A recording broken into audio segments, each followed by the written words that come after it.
بسم الله الرحمن الرحيم. بسم الله الرحمن الرحیم. رب اشرح لي صدري ويسر لي امری واحلل عقدة من لسانی یفقهوا قولی. السلام علیکم و رحمت الله و برکاته. بینندگان گرامی قدر، امروز در باغ بستان پیامبر صلی الله علیه و سلم سیر و گشت خواهیم کرد و از گنجینه های رسول الله صلی الله علیه و سلم مشام خود را خوشبو خواهیم کرد. واقعا وقتی امام مالک رحمت الله علیه را میگفتند از احادیث پیامبر صلی الله علیه و سلم برایمان روایت کنید، امام مالک غسل میکردند و خوشبویی میکردند و زیباترین و بهترین لباس خود را بدر میکردند و بر منبر خاص نشسته احادیث پیامبر صلی الله علیه و سلم را روایت میکردند. شاگردانشان باشند با تمام سمع و با تمام فکر و اندیشه های خود به احادیث پیامبر صلی الله علیه و سلم اهمیت جدی میدادند. بیایید یکی از احادیث صحیح پیامبر صلی الله علیه و سلم را با هم صحبت کرده باشیم.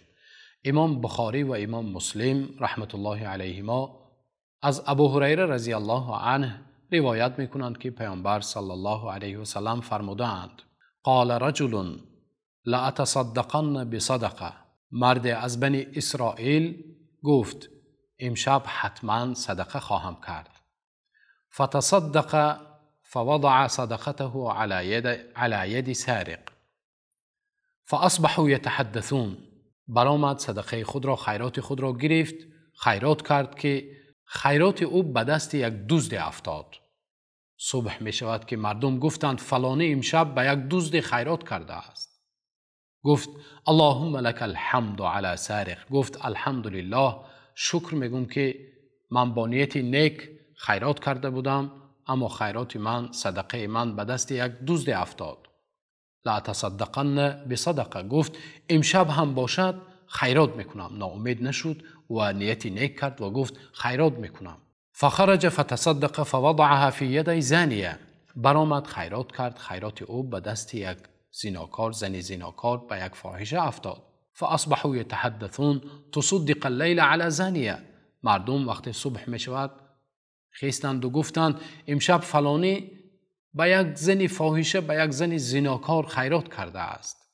گفت اللهم لك الحمد، پروردگارا شکر میکنم، حمد میگویم. اما ناامید نشد، گفت لا اتصدقن بصدقه. امشب هم باشد خیرات میکنم، صدقه میکنم. برآمد صدقه خود را گرفت، فوضعها فی ید غنی. امشب باشد وقتی خیرات میکند، خیرات او، صدقه او به دست یک دارا، به یک انسان غنی، انسان بای می افتد. فاصبحوا يتحدثون تصدق الليل على غنی. مردم خیستند و گفتند امشب فلانی به یک انسان دارا، به یک انسان بای خیرات کرده است. اللهم لك الحمد على سارق و على زانیه و علی غنی. گفت پروردگارا الحمدلله، شکر میکنم، نیتی من نیک بود، نمیدونستم بر دزدم، بر زیناکارم، بر دارا من خیرات کردم. به درگاه تو شکر میگویم. فاوتی فقیل له. وقتی خواب میکند، در خواب میبیند که یک ملک، یک فرشته میبیاید، میگوید صدقه تو، خیراتی که تو کردی قبول شده است و دزدی که برایش خیرات کردی، صدقه کردی، سبب شد که از دزدی دست کشید و آن زنی فاحشه‌ای که با او خیرات کردی سبب شد که او از زنا کردن، از کار فاحشه دست کشید و همون بایی که تو خیرات کردی برایش، او از خیرات کرده تو عبرت گرفت و او هم دست گشاد شد و به خیرات کردن شروع کرد. بیایید از این حدیث مبارک که امام بخاری و امام مسلم این حدیث صحیح روایت کرده اند درس و عبرت ها برای خود گرفته باشیم. اول اینکه امام بخاری وقت همین حدیث را ذکر میکنند، نامگذاری میکنند و میگویند باب من تصدق علی غنی و هو لا یعلم. انسانی که خیرات میکند به انسان دارا و هو لا یعلم، در حالی که نمیداند که او چه است، بای است و دارا است، صدقه کننده، صدقه شونده. از این معلوم می شود که انسان باید فرهنگ خیرات کردن و فرهنگ صدقه کردن را باید داند و وقتی خیرات میکنیم، چنانه که پیامبر صلی الله علیه و سلم در یک حدیث دیگر فرمودند ولا یأکل طعامک الا تقی، طعام تو را تنها انسان تقوادار، انسان خداترس، انسان پرهیزگار بخورد. گفته تعلیم داده‌اند کوشش کنیم، حرکت کنیم، وقتی خیرات میکنیم، وقتی صدقه میکنیم، یک انسان خداترس، انسان پرهیزکار باشد بهتر است. امروز هم میبینیم که نفرها خیرات میکنند. یک همین خیرات هم یک عادتی شده است که هر نفر میبراید صدقه جمع میکنند. بلاگرها مخصوص برآمدند که خیرات و صدقه جمع میکنند. یک عادت بسیار نمیدونم چگونه شده است که فکر عقیده من این است که نسبت خیرات کردن یا فرهنگ خیرات کردن چنین است که باید این کاری که انجام داده شده ایستاده است از حد زیاد نشود. یعنی هر انسان و هر نفر وظیفه خود را باید اجرا کند.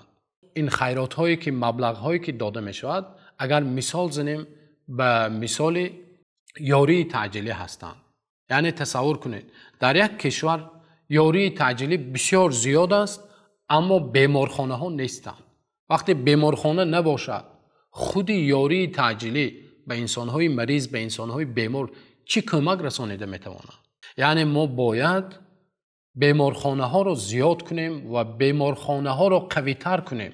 یعنی گفتنی هستم که کارخانه ها و جای های کار و معاش های خوب باید زیاد شود.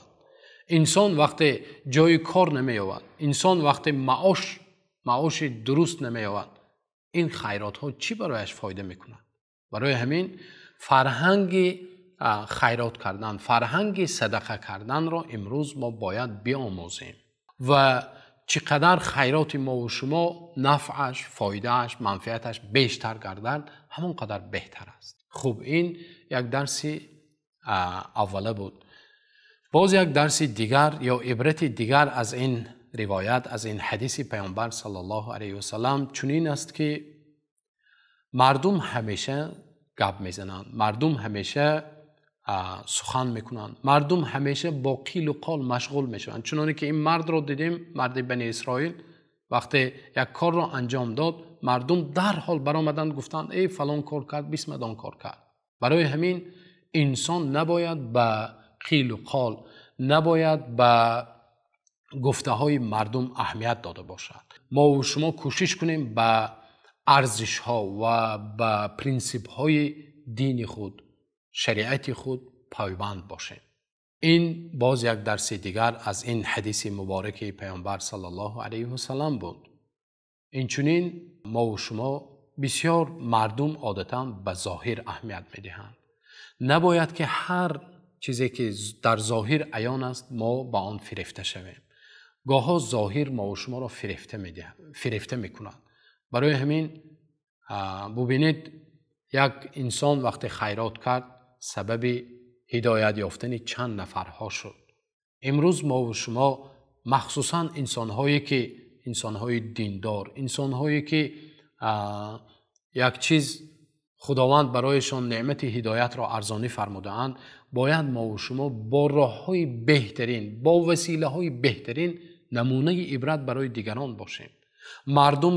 مردمی که این نعمت هدایت برایشان ارزانی نشده است یا از همین نعمت محروم شدند، ما باید آنها را آهسته با هر راهی، با هر وسیله بهترین آنها را به سوی دین الله، به سوی دین اسلام از دست آنها گرفته بیاریم. الله ما و شما را نمونه عبرت گرداند و الله ما و شما را در دین خود فقیه گرداند و جامعه ما و شما را جامعه سالم گرداند. تا نوارهای آینده خدا یارتان باشد.